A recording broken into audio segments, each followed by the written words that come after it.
It's Thursday, June 19 ngayon. Off day natin, pero later pupunta tayo ng podiatry ni Habi. Meron siyang podiatry ng 1:30. Tapos kahapon pumunta ako after work, pumunta ako sa ano nga yung pinuntahan ko kahapon. Pumunta ako dun sa bilihan ng mga pet something. Bumili ako ng para dun sa aking kamatis para maitayo ko siya, masandal natin. And then ito yung mga fats na nabili ko rin. So bumili ako ng pang pali at saka bagong pang spray and pang tanim. Tingnan niyo yung pangalan, Searle. Meron kasing company dito, Searle yung ano niya, pero may S, Searles. So start ko na yung ayusin yung ating kamatis habang maganda pa yung weather. Medyo mainit-init na kasi kanina sobrang lamig. Gusto ko sana mag-start kaninang maaga kaso sobrang lamig. Hindi ko kaya yung lamig. Ngayon medyo umupa-hupa na at saka nakapag stretching na tayo. So let's start. Samahan niyo ako. Handa ko lang yung mga kakailanganin natin. Gunting at saka yung ewan ko kung pwede itong aking cutter. So let's go. Wala lang akong gloves. See you guys. So ayan yung ating kamatis. Lumago na sila. Ang dami na ng bunga yun. Ayan. Ay, yung iba kinain. May kumain. Ay na, may kumakain. Ang daming bunga. Paano ko kaya iaangat yan? May kumakain sa kanila siguro ibon. Ayan, kita nyo yan, may butas. May kumain. Tapos ito, maliliit. Inubos. Ay, mag-focus. Ayan, inubos nila. So, let's try kung maaangat ko siya. Let's go.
Bulating kumakain sa kanila.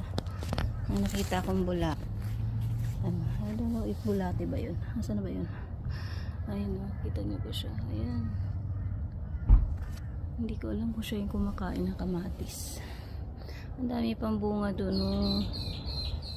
Meron ako na harvest na isa. Pero yung iba kasi butas-butas na. Ito. Kawawa naman. Baby pa.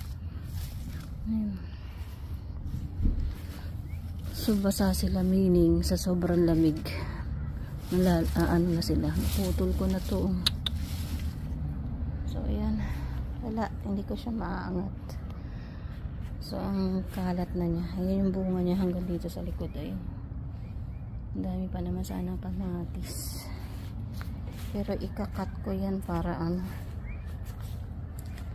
So, paano ko nga siya ikakat? Kasi nga ano, tawag dito. Ito yung pinaka ano niya, oh. Pinaka bahay niya. Ito. Tapos dumami lang siya ng dumami. Ayan, sayang naman kung puputulin natin. Malamang ito lang mga ano puputulin ko. Yung mga excess. So, let's go. May bisita ako. Yung pagkain niya kagabi. Pagkain ni Lucky kagabi, nilagay ko dyan. Kain niya. Regular ano na namin yan. Regular na napunta dito sa bahay. Medyo sanay siya sa akin, pero pag nilapitan ko siya, natakbo siya. Sanay lang siya na nandito. So, kukuha lang ko ng cutter. Paano ko kaya ito lilinis?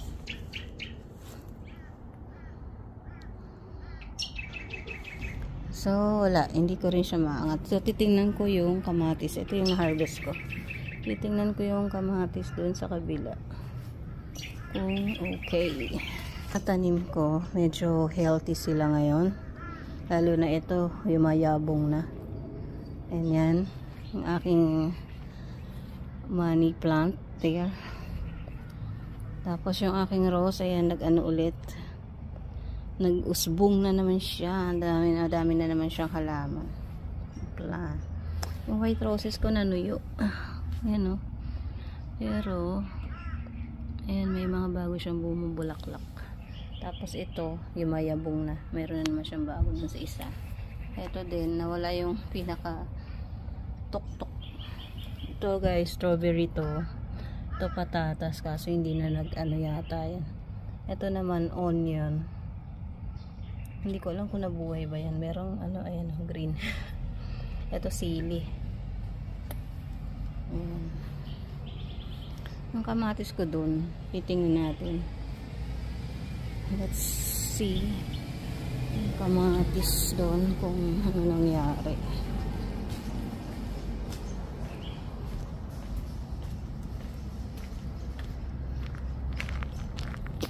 Medyo ano pa, baby pa to eh. Ano, baby pa. Ano pa nila? Baby pa siya. Pero malaki na rin siya. Ang dami na ng ano. Ang dami niya ng dahon. Umaangat na yung mga damo. Kailangan na ito mamuho in a few days. Yung mga ano, tama si Frank eh, ano, bumababa yung mga tinambak niyang mga dahon-dahon dyan. Kasi di ba kinalbo niya yung mga puno. Tapos tinambak niya dyan sa likod yung mga pinutol niya. Ayan, medyo dahil sa ulan nag-flat na siya. So yung ating itong ating trailer hanggang ngayon hindi pa yan nabebenta. Wala, namamahalan yata sa presyo ni Daddy, ni Dada. I don't know kung ano to. May makahiya ako. Makahiya ba yun? Parang makahiya. So hindi ako makapunta doon. Tanggalin ko sana yung mga plastic containers doon sa ilalim. Kaya sabi ni Habi, baka mami may laman ng ahas. So lalagyan ko ang pagkain yung birds. And wala tayong magagawa doon sa ating kamatis. Hindi natin siya maaangat. Hayaan na lang natin siya. Kaso lalaki yan ng lalaki. So, bahala na kung anong. Pero may paggagamitan tayo nito just in case. Kasi nga, may mga bago tayong tanim. Mahal pa naman ng isa ng $10 each. So, dapat kasi nung umpisa pa lang, inano ko na to. Inangat ko na siya. So, at least meron akong isang kamatis. Ayan. So, mag-ano muna ako guys. Magbe-breakfast muna ako. Tapos, basa pa yung mga labahan ko kaya hindi ko pa malabahan yung aking mga bedsheets. Yung money plant natin, ayan. Kaya sineswerte kami ni Habi. Ayan. Sana tuloy-tuloy ang swerte natin para makuha natin yung mga bata. So, hopefully ma-apply ko na si Janjan ng visa niya by next, by this next month kasi nagkakaproblema nga sa mga ngayon sa application ng visa dahil mihigpit na ang immigration. So we'll see. So breakfast muna ako guys, see you later.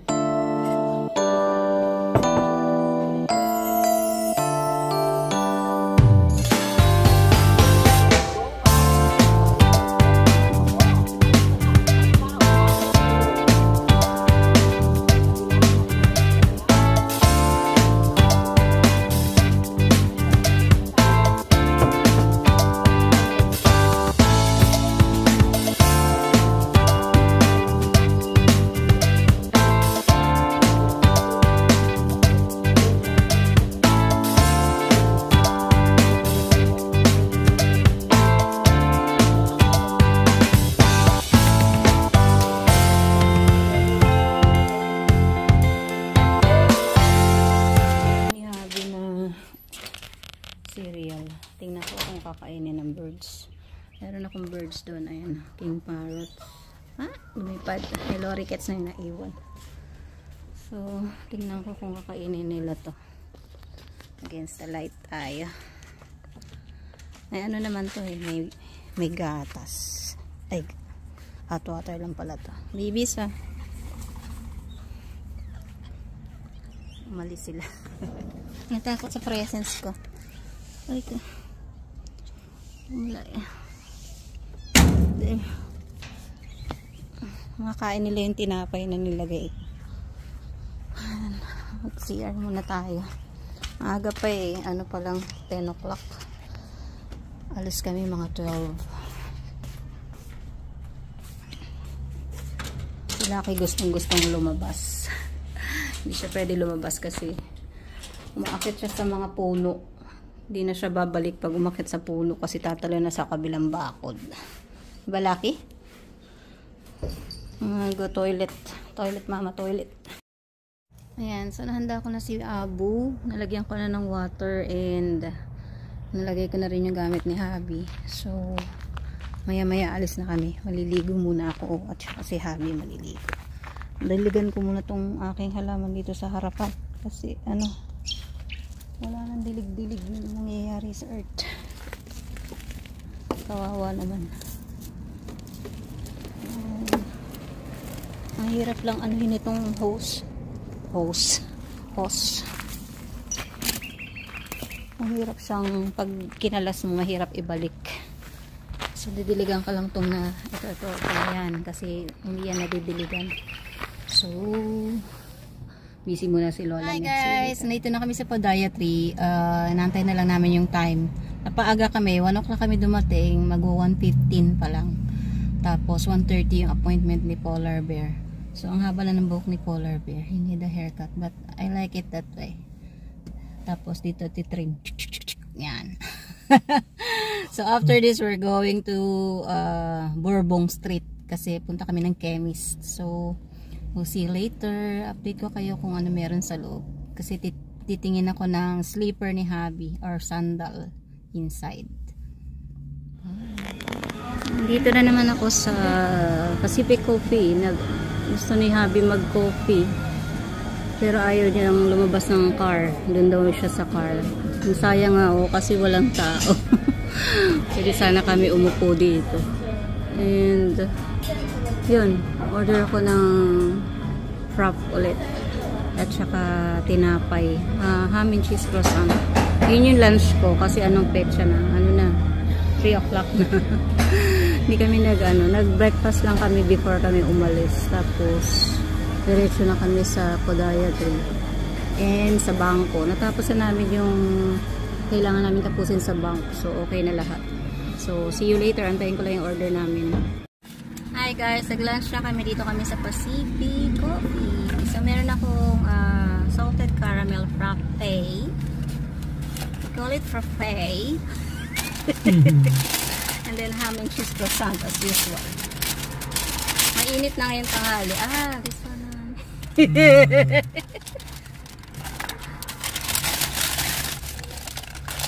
So, kakain muna kami. Si Abby nasa kabilang side ko. Mamunguya. So, let's eat. Oh, I like this. Pinatoast ko yung ham and cheese croissant. Kaya tostado. Masarap ko. And tayo guys. Tulit yung araw ko. Hindi lang ako nakapag ngayon. Grocery. Sa na lang. Sa Saturday. You guys. Kain tayo. Gutom kami. So guys, after naming mag-coffee dun sa Pacific Coffee. So mama pakiramdam ni Chard. Kasi yung palang nabili naming cake, may walnuts. May allergy siya dun. So after niya kumain, in a few minutes, yun, suka na siya ng suka. So, habang nagmamaneha ko, sige ang hinto namin kasi nga nagsusuka siya. Nag-worried ako kasi talagang namula yung mata niya. Akala ko nga hindi nakahinga, kaya ang tagal namin naka-stop. Pero, so far, nung nakasuka siya ng 2 beses, ayun, medyo bumuti-buti yung pakiramdam niya. And yun, nawalan nga siya ng gana kumain. So, maglilinis ako ng kotse kasi sumuka siya sa kotse. So, thank you guys for watching. I'll see you again on my next video. Bye guys. I-haul ko pala yung ating pinamili. So, yung haul. So, bumili ako ng 10 ganito para kay Habi. Bumili ako ng eucalyptus spray. Ayan. So, disinfectant spray. Tapos naka-sale to. Itong mga pabango. So, Katy Perry. Kaya ko siya nagustuhan kasi yung niya, yung bottle niya. Meow. Cat. So, yan. Tapos, Tommy Girl, yung lagi kong ginagamit. At saka to, bago Calvin Klein. Ewan ko kung bago yung scent niya. Pero, yan. Naamoy ko siya dun sa tester. Mabango naman siya. And then, yung aking pang massage. Tapos, tissue. So, yan yung nakuha natin sa chemist. Haul ko naman yung size. IGA. Yung garbage bag. Para dun sa mga plastic bottles ko. Tapos, puro pang kitchen ko. Scotch Brite. Tapos yung brush. Kasi nasira na yung brush ko. Tapos, hugas ng plato. Si Polar Bear niya gugas ng plato. Ayan. Tapos, umili din ako ng extra andyan sponge to. Ayan. Tapos, pagkain ng aking mga alaga. Ayan. Ayan ako ng gloves para sa mga girls kasi nag-gloves sila pag naglilinis. Tapos, sunrocks. Kasi yung pagkain nilaki kaya ang dami nang binili ko. And disinfectant wipes. Pagkain nilaki, ano lang to, 99 cents.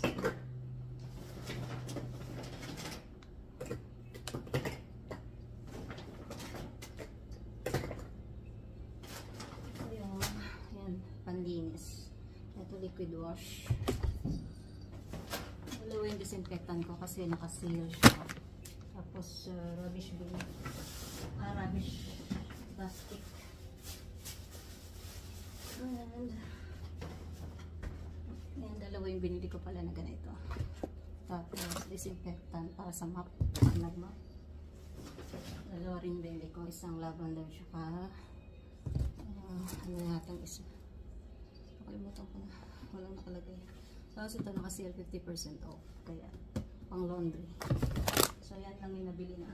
Na akong binili pagkain. Lucky lang. So, ayun lang guys ang aking mai-share for today. Salamat sa pagsama sa amin. Ang kintab na ng mukha ko.